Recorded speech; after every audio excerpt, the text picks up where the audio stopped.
So we're in our Mama Said series. I hope you enjoyed the worship this morning. It was tried to streamline a little bit more so I could have more time telling you what Mama said this morning.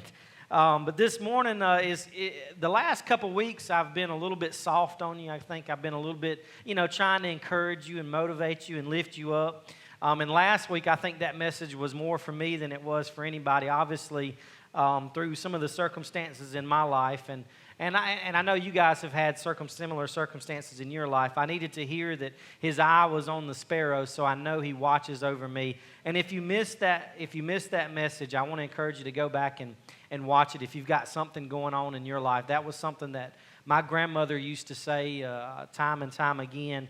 As a word of encouragement for herself and for others. And so if you need some encouragement, you're going through a difficult situation, you've got something that you're facing this morning or in your life, I want to encourage you to go back and watch that. It was 7 times that we need to be reminded that God's eye is on us. If God watches over the sparrow, He surely watches over us. This morning I'm going to kind of change tones a little bit. I'm going to kind of change gears. This morning, the Mama Said is, who died and made you king? Now, I've heard it, who died and left you boss, or who died and left you or made you boss, who died and made you or left you as a king. And this morning, maybe my mama would say that to me if I was questioning her. Maybe I did not agree with her decisions, or I was very demanding, like, no, I want it, and I want it now. She would say, well, who died and made you king? Because kings have that supreme authority. Kings don't have to ask people's permission to get something or make a decision in their life. Kings can kind of do whatever they wanted to. So since we're talking about a king, I figured we would turn to 1 Kings chapter 2. 1 Kings chapter 2. Now, while you're turning there, I'll kind of give you what's going on in this story. Is King David one of the greatest kings to ever have lived? He was getting on up in age, and it was time for him to go the way of the earth, the way the Bible puts it. So David has to select an heir to his throne. Well, that heir is Solomon. You would know him as King Solomon, the one that wrote most of the book of Proverbs and Ecclesiastes, the wisdom books, the wisest king to ever live, King Solomon. So David, it's time for him to pick an heir, so he chooses Solomon to be his heir. Now, as a side note, Solomon was the son of Bathsheba, David and Bathsheba. We actually talked about that earlier. What's good for the goose is good for the gander. We talked about King David and his affair with Bathsheba. And Solomon is actually the son of Bathsheba. So you see how God can take those mistakes that we make in our life and He can use those for good. So David chooses Solomon to be his heir, and he's speaking with him. He's getting ready to die. And in chapter 2, verse 1 through 4, it says this. It says, when the time drew near for David to die, he gave a charge to Solomon, his son. He said, I am about to go the way of all the earth, he said, so be strong, act like a man, and observe what the Lord your God requires. Walk in obedience to Him and keep His decrees and commands, His laws and His regulations as written in the law of Moses. Do this so that you may prosper in all that you do and wherever you go, and that the Lord may keep His promise to me.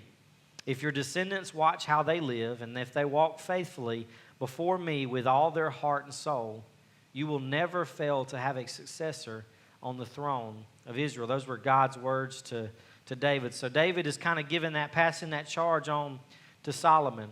So this morning I want to ask you, who died and made you king? I think we need to be reminded of what it is to be a king and what the king actually does. C.S. Lewis, in his book, The Horse and His Boy, in the Chronicles of Narnia, I don't know if you've read those series, writes this. A king is talking to his eldest son, and he says this, for this is what it means to be a king. To be the first in every desperate attack and last in every desperate retreat. And when there's hunger in the land, as must be now and then in bad years, to wear finer clothes and laugh louder over a scantier meal than any man in your land. So C.S. Lewis is talking about a king and how a king has great responsibility. Even though he has great authority, he has great responsibility. You know, kings have absolute power, which was granted to them by the law. Now, I want to take a moment to kind of lay this out there, what it means to be a king, because I don't think we really realize what it means to be a king. Because of our government is representative government versus monarchy, where this one person has all the power. We have representative government, which is where our congressmen and women and our senators, they represent us. They represent the area that they're from. So we have a voice. But when it comes to being a king, the king was pretty much the absolute power. He was the one that had all the power, and maybe in your house, maybe it's the wife or the husband that has all the power. Maybe you guys are kind of rolling your eyes at that a little bit, but I want to ask you, what would you do if you were king for a day? I know if I was king for a day, if I was king of the USA for a day, I would probably do a lot more sleeping, eating, drinking, and I would be a lot more merry.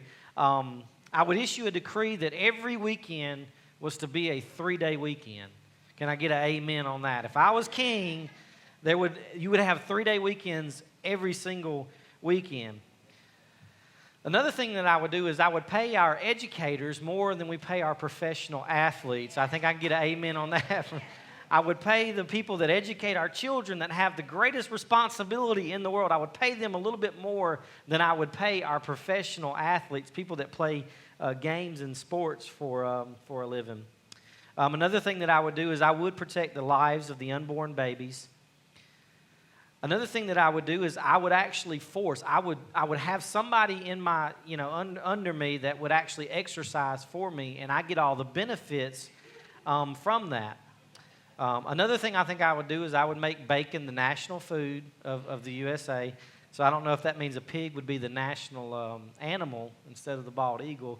But either way, bacon would be the national food. So what would you do if you were king? Just think about that for a second. Just think, if I was king for a day, what is it that I would do? Again, we don't really understand what it means to be a king because we don't have that absolute power. We may think that we do sometimes, but we don't have that absolute power. We don't know what it's like to have the power of a king. There were rumors that George Washington turned down the offer to be a king. Whether this is true or not, Washington's refusal to countenance of Nicola's scheme signifies the death of the monarchical idea in the United States and total triumph of representative government. Basically, that's from a historian, and he's saying that he's not sure whether or not there's rumors that George Washington was asked to be king, that they offered him, to be king of the United States of America, but he turned it down. But whether that's true or not, what the historian is saying is that either way, the idea that Washington wasn't for monarchy was really the main critical point in America, to where it was a triumph for the representative government, which is, like I said, our congressmen, our senators. So we don't really know what it's like to have a king. The closest thing that maybe we have is a boss. If you think about your boss or something like that, that might be the closest thing to a king is having a boss. And I think that's why some people say, who died and made you boss? But I like king for the very reason that even bosses have very limited power. Even a boss has a boss. Even a boss has to answer to someone. Even bosses have limited powers. So this is what it was like to be a king when David is writing this. When Solomon was king, did you know that he could actually, if he wanted someone killed, he could actually have them killed? If you were king and you needed somebody to be taken off the map, wiped out, no longer, able to attack you, you could say, hey, I want this person dead, and then your guard would go kill them. I don't know if any of you watch Game of Thrones. I'm not saying that you should or that you shouldn't, but if you watch Game of Thrones, you can kind of get a picture of the authority that a king has. And so even Solomon, after he becomes king, David goes on in 1 Kings chapter 2 to tell him, listen, you've got some people that are going to try to take away your throne. You need to deal with those people. So what does Solomon do? He kills them. That's what it was like to be king. If you wanted someone dead, they could be dead. Now, you probably have people in your life that you're thinking, that would be nice sometimes to have that authority to where it's like, you know what? You're trying to step on my toes, that's it. You're dead. And then they go die. He had the final say on everything. If he wanted to issue a decree for whatever mood he was in that day, he could issue a decree. He could say, oh, no, this is what we're going to do. This is the kind of food we're going to eat for the next week. This is, for some of you moms that are on a budget, it's like, okay, kids, this is what we're going to eat ramen noodles for the rest of the week. Just so you know, payday is next week, so this week we're eating ramen noodles. And so the king could do that. He had absolute power. He could issue decrees without question. Now, you may be asking, so why are you telling me all this about what it means to be a king?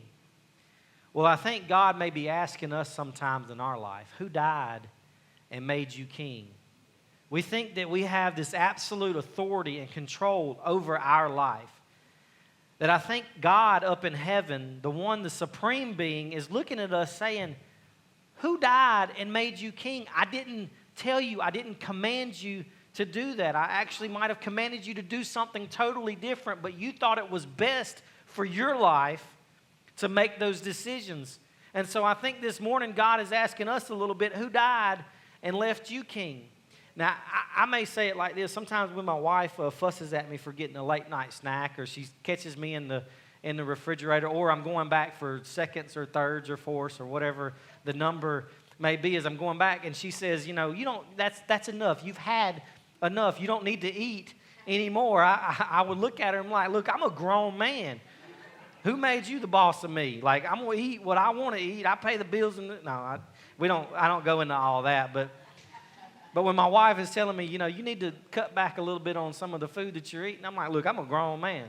I make grown man decisions, and if I want to eat, I'm going to eat. Now, you can tell the kids not to eat anymore, but I'm a grown man. I eat.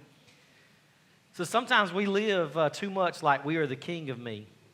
We spend too much time sitting on the thrones of our life when really we should be kneeling before Jesus Christ on the thrones in our life. And I believe that if you would look back on your life and you would see the times that things began to fall apart. Everybody goes through those times where it just seems like life was just falling apart all around you. You couldn't get it under control. I think if you look back on those times, you would probably see that you might have politely asked God, why don't you get off the throne of my life and let me have control over my life? I guarantee you, if you look back on those times, or maybe you're in those times right now, and I don't mean to sound harsh when I say that, but maybe God is talking to you this morning and saying, who died and made you king? Maybe you needed to step off of the throne. Now, I want you to see three things about kings just from 1 Kings chapter 2 is this. All kings die. Every single king that ever lived in the world, the history of the world, is dead, except one that was raised from the dead. They all made big mistakes. Even the best kings, King David made a huge mistake when he had an affair with Bathsheba. Solomon made several mistakes because he had 500 wives. I mean, every king, no matter how good or bad, made mistakes, except one that was perfect. And another thing is that all kings answer to God. All kings answer to God. No matter how much power they have, no matter whether they called upon the name of God or not, no matter whether they submitted to the name of God, I want you to know this, that all kings, living and past, all answered to God. Only one could consider himself equal with God, and that was Jesus Christ. Now, I'm not going to read the story. I'd written a story for my son, a little children's book, and if I had the book, I would probably read it to you with the pictures and everything, but I can't draw. So I wrote the book, but I need somebody to draw the pictures for me. So if you're good at drawing, maybe hit me up, and we can get together and put this children's book together. But this book, it's called The Real Life of Andrew the Ant. Now, I know that sounds funny because do ants really have real lives? But yes, ants have real lives. But in this book, I wanted it to be a series of teachings for my sons. And the first one that I wrote was called The Real Life of Andrew the Ant, the Man of the House. Because what I would do is every time I would leave house, I used to work night shift. And so every time I would go off to work, I would tell my oldest son, now listen, while I'm gone, you're the man of the house. While I'm gone, you need to look after mama and baby Cole. Cole was just a little baby then. And so I would tell him every time I would leave or I would go out of town for work or I would be gone for a little while, I would tell him, now listen, while I'm gone, you're the man of the house. And what I was trying to do was teach him the responsibility of being a man in the house. And in this story, Andrew the ant, his father is going off to war. And so he tells Andrew the ant, he says, listen, while I'm gone, you're the man of the house. So his dad goes off to war. And the reason why I call it Real Life of Andrew the Ant, even though ants, it didn't really happen, is because I wanted to use stories that actually could happen. Real life is not always pretty. Real life is not always easy. So he's telling his son, now listen, while I'm gone, you're the man of the house. So as soon as his dad goes off to fight the evil king Solenopsis, which is a technical name for a fire ant, just in case you wanted to know, that was your free biology question for the day. But at first Andrew's like, sweet, I get to do whatever I want. I'm the man of the house. We're having pizza every night. And so finally, like the fourth night of having pizza, he's like, I don't want pizza anymore. And his mom's like, well, you were the one that said you wanted pizza every night. And so he would sit there and his little sister, his baby sister, would cry and cry and cry. And he's like, please, go make her shut up. And the mother would say, now listen, Andrew, you're the man of the house. You have to help out around here. You can't just spend all day outside playing. And that's just a rule for you guys, for you men, for you fathers. You need to quit spending all your time outside playing and take some responsibility in the house. And so Andrew finally realized that the house was falling apart because he was the man of the house, but he didn't know what it meant to be the man of the house. And so his dad appears to him in a dream, kind of like Lion King, how he's Simba's out in the field and his dad comes talking to him. And appears and he kind of explains what it means to be the man of the house. And it probably would have been shorter for me just to read the book to you. But since at some point, we're all going to be faced with that point, that critical point in our life that says, okay, I'm the man of my life, or I'm the king of my life. I've got to make a decision here. And typically, we're going to make the decisions of what suits us best. I want you to hear what David says to Solomon right before he died. I want to kind of give you the same charge. If we go back to 1 Kings chapter 3, the first thing that King David says is he says, I'm about to go to the way of all the earth. And so this is what he tells Solomon. Be strong, act like a man, and observe what the Lord your God requires. This is what it takes to be a king. The three things it takes to be a king, or for a lot of you queens, we'll say king or queen. The first one he says is be strong. He tells Solomon, be strong. What do you picture when you think of strong? Maybe you think of a bodybuilder, or maybe you think of steel. What do you picture when you think of strong? Maybe you think of a tornado coming through. A tornado has strength. I heard somebody yell out me. I appreciate that. Y'all might not have heard it, but I heard it when you hear strong. Some people think of me. So what does it mean to be strong? See, y'all got to really know what he's saying here. When he says to be strong, what do you picture when you picture strong? What does it mean to have strength or to be strong? Does it mean do not fear? Does it mean not to be afraid of anything? Does it mean to stand strong and not run away, not back down from a fight? Does it mean to not let anybody run over you, or does it mean to not ever let anybody see you cry? I mean, if you want to be king of your life, you got to know what it means to be strong. King David is telling his son, you got to be strong to be a king. So if you're going to be king of your life, you got to know what that means, what it means to be strong. And this is really what it means. It means to be or become powerful beyond the average or expected, whether physically or in one's constitution. So it means to be strong. It means to be more powerful than the average or the expected. You see, God doesn't call his children to be weak. God doesn't call his children to be weak. We're supposed to be beyond the average, more than people expect us to be. We got too many weak Christians nowadays. If it says be strong here, and in Joshua, Moses is saying the same things to Joshua, be strong and courageous. So if God is telling us in his word to be strong, why are we living such average lives? Why are there so many Christians out there that as soon as the enemy attacks, as soon as something comes against them, they fall apart, they break. They're not more than the average. Sometimes they're not even average. It says more than what is expected to be. You know, if Christians would live lives, strong lives, the world would say, you know, I didn't expect them to be that strong. They would see something in us, and they would say, I want something that you have. When life goes against us, when life begins to fall apart, if we would be strong and we would stand firm, and they would see that in our lives, they would see that we're not crumbling, they would see that we're not defeated, they would say, how do you do it? What is it that you have? And that's an opportunity for us to talk to them about what it means to be strong in the name of Jesus. Man, we've got so many. If we had some strong people left in this world, I mean, I can't help but think sometimes how my life is just so average. And we spend so much time wanting to fit in when God really calls us to stand out.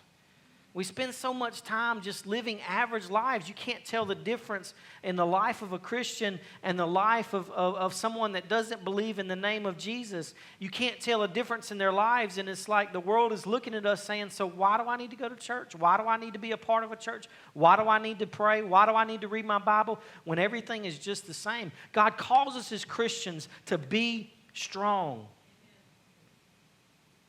Now, I could talk about what it means to be strong all day. And as I mentioned, I see some Christians living such average, weak lives. And this is what I think is if Christians were strong, we wouldn't have to fight so many battles. Because this is what I know about the enemy. He doesn't fight fair. And he wants to destroy us. And I think that if we were strong, he wouldn't attack us so much because he would get tired of getting his butt kicked.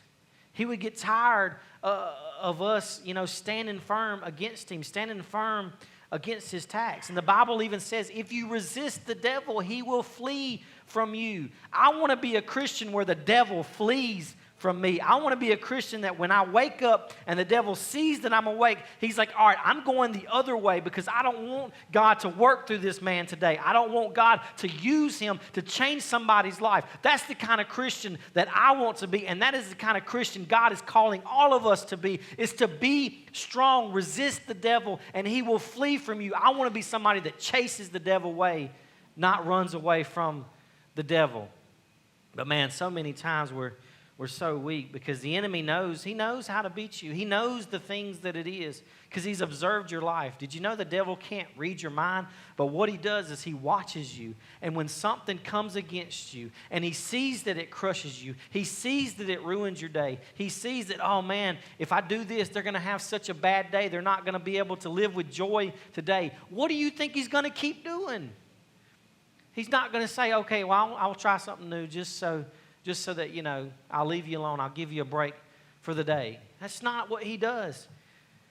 You wonder why the same old things are happening in your life. The same old things go wrong in your life. The same old things you wake up to every day and it just crushes you. The reason why those same things keep happening is because the devil knows that we're not strong.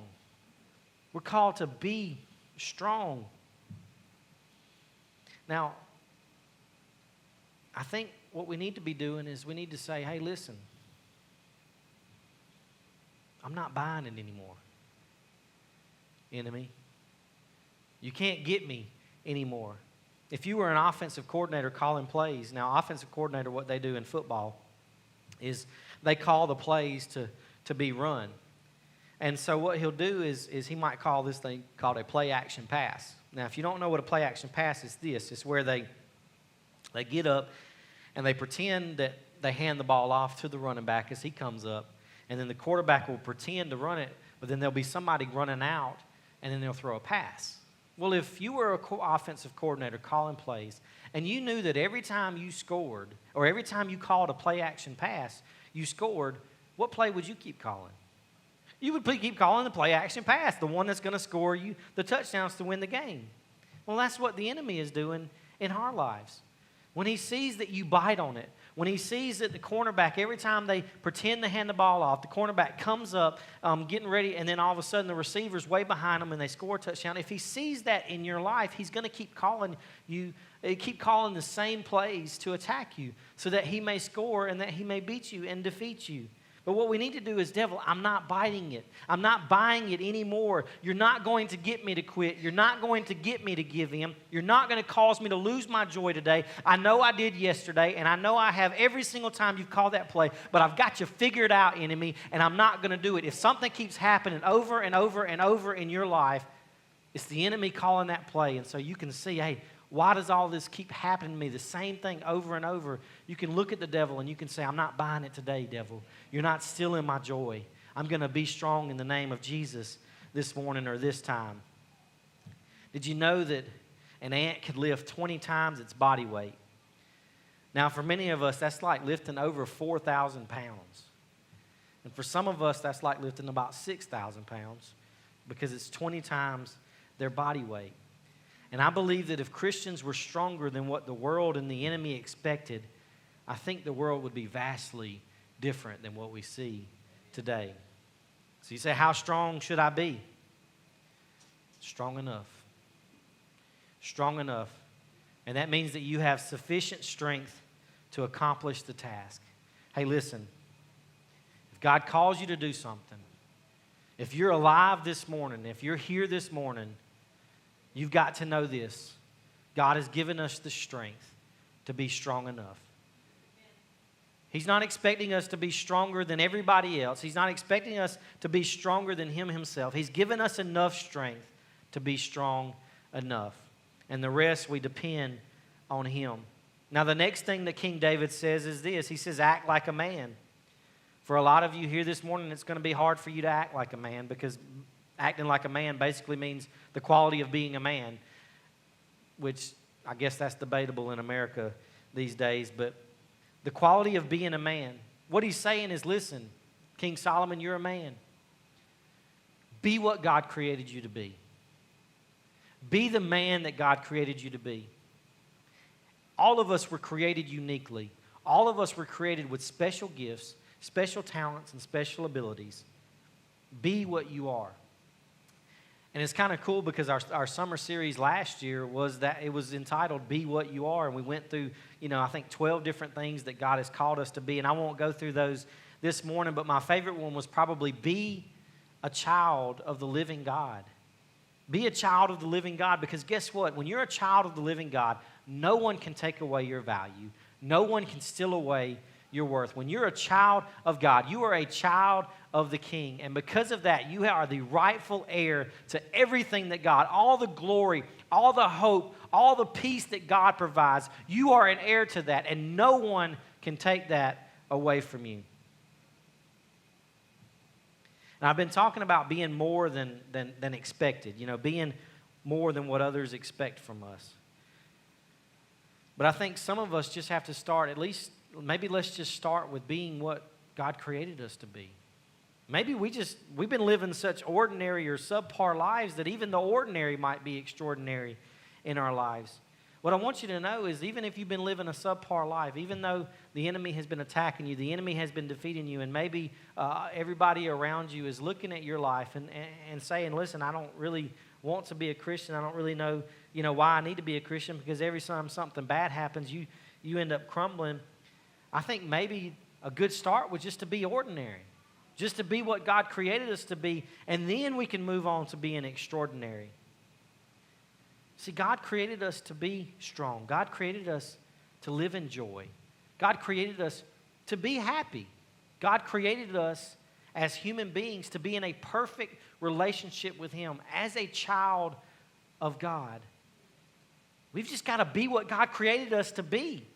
And when we start there, when we say, God, listen, I just want to be what you asked me to be. I just want to be what you created me to be. I just want to be your child. I want to be your daughter. I want to be your son. If we start there, then we will begin to take that step to becoming extraordinary, to becoming strong and more than what others expect from us.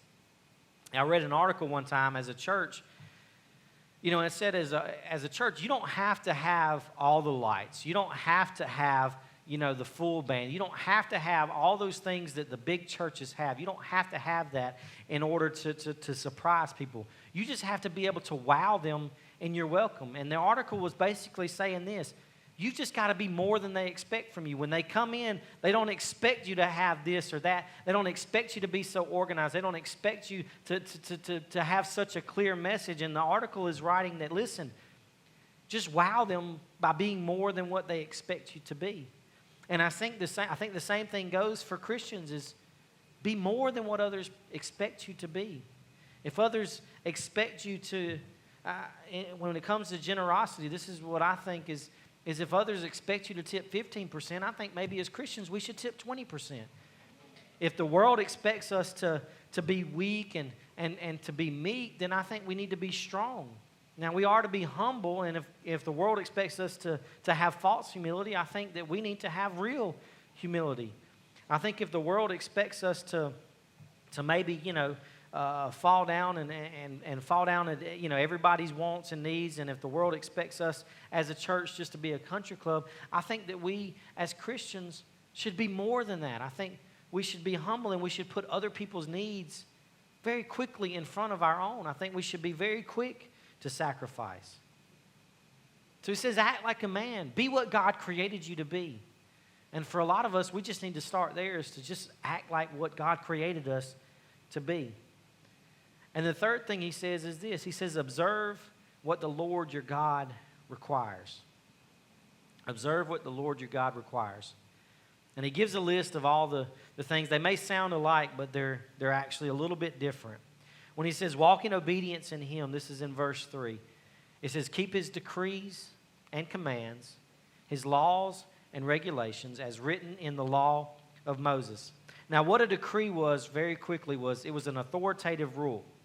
So, for an example, if you drive a car, if you own a car, you have to carry insurance on that. That would be a decree. It's saying, okay, if you fit this category, this is the authoritative rule. You must carry insurance if you're going to own a car, or else you could be fined.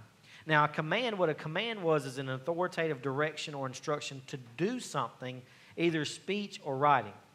So, for instance, especially for our younger people, when your parents tell you, go clean your room, that would be a command. When God tells us, go do something, that is a command that is to be followed. That is what a command is a instruction to do something. Now, he says also laws.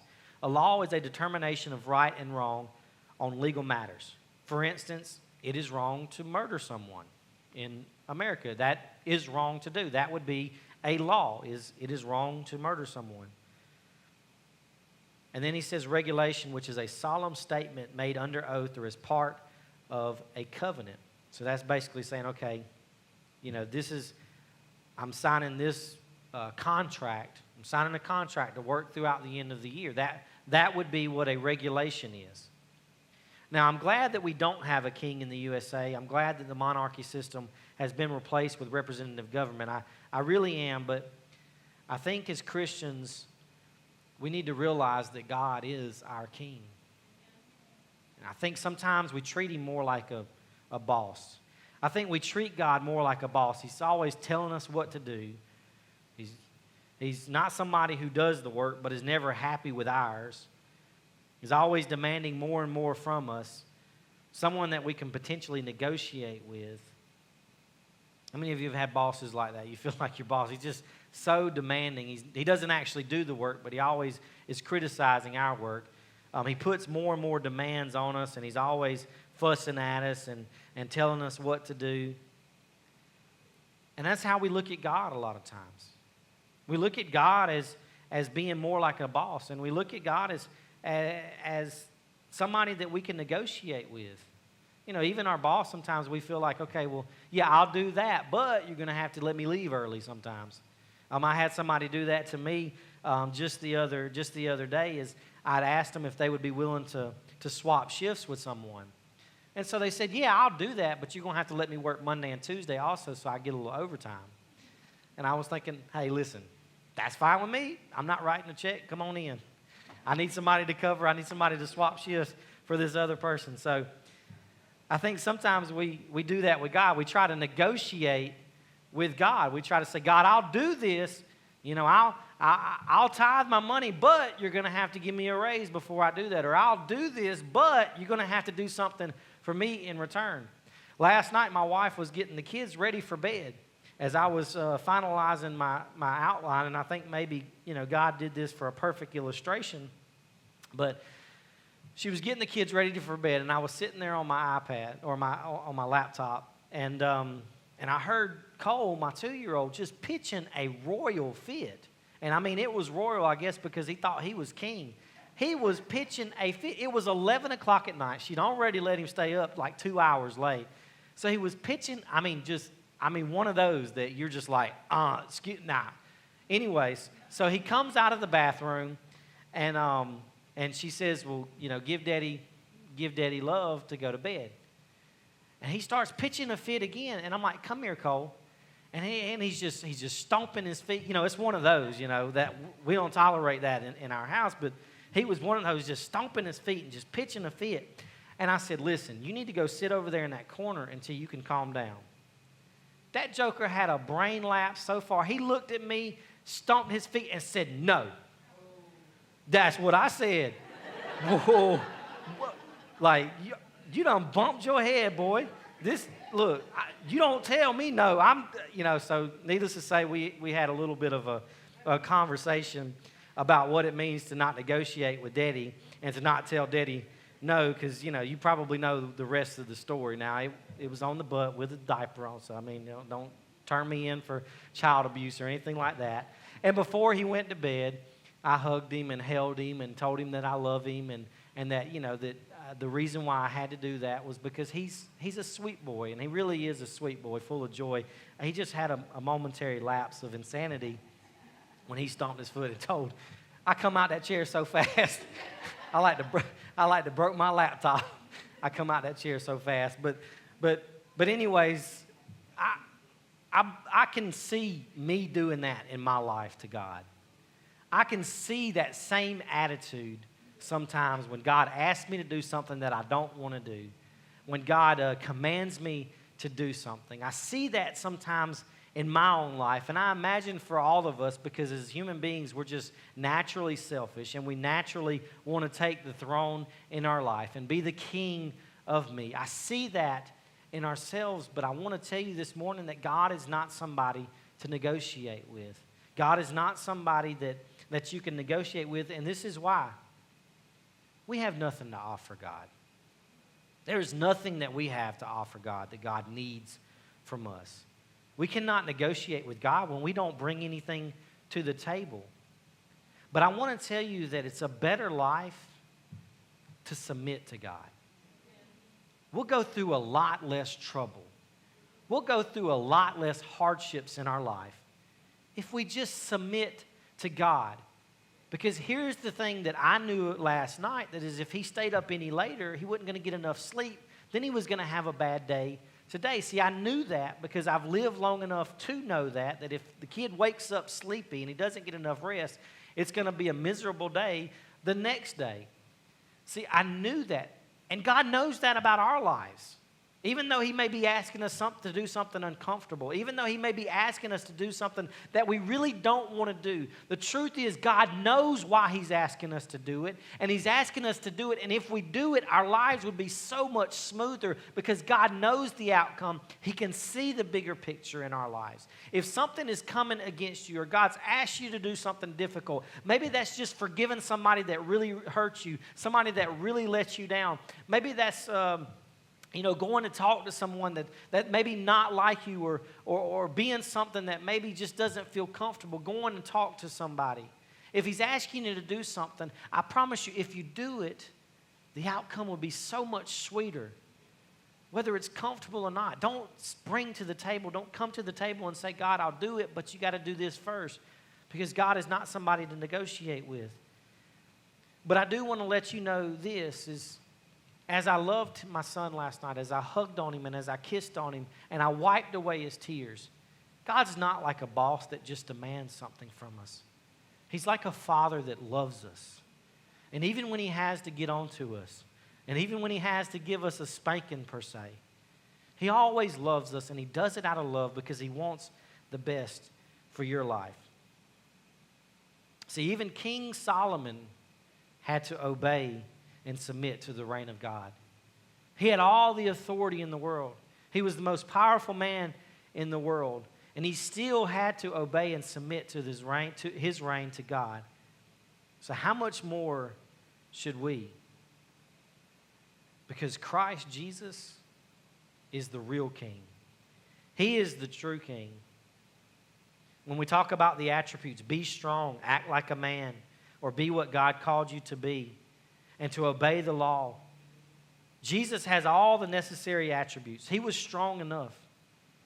He was strong enough to remove the sin of mankind, to restore us back into a relationship with God. He was strong enough to do that. There was nobody else that was strong enough. Everybody else would have fallen short. Only Jesus was strong enough. He is everything he was called to be and that we need him to be. He is everything that you need in your life. Everything is Jesus. Everything that you need can be fulfilled in the name of Jesus. And he is not just obedient to the law. He is the law in flesh. And all of the law was fulfilled in him. So he is the true king. As a result, we fail to see how God sent his son as the all-sufficient sacrifice. How he doesn't demand things from us, but instead he calls us into his glory. But that God is not someone that we should negotiate with. Jesus died a nobody, but he arose a king. He died and made himself a king. We should submit ourselves and get off the throne of our lives. It's time that we as Christians stop saying, God, can I sit on the throne now? Can I drive the car now? Maybe we need to quit asking God to get off the throne and allow Jesus to sit on the throne, because he is the one true king. No one died and made me king, but my king died so that I might be a prince or a princess, a son and a daughter of the king. Now, real quickly, I want to read Philippians 2, 6 through 11 and what it says. It says, who being in the very nature of God did not consider equality with God something to be used to his own advantage. They're talking about Jesus here. Rather, he made himself nothing by taking the very nature of a servant, being made in human likeness and being found in appearance as a man. He humbled himself by becoming obedient to death, even death on a cross. Therefore, God exalted him to the highest place and gave him the name that is above every name, that at the name of Jesus every knee should bow in heaven and on earth and under the earth, and every tongue shall acknowledge that Jesus Christ is Lord, to the glory of God the Father.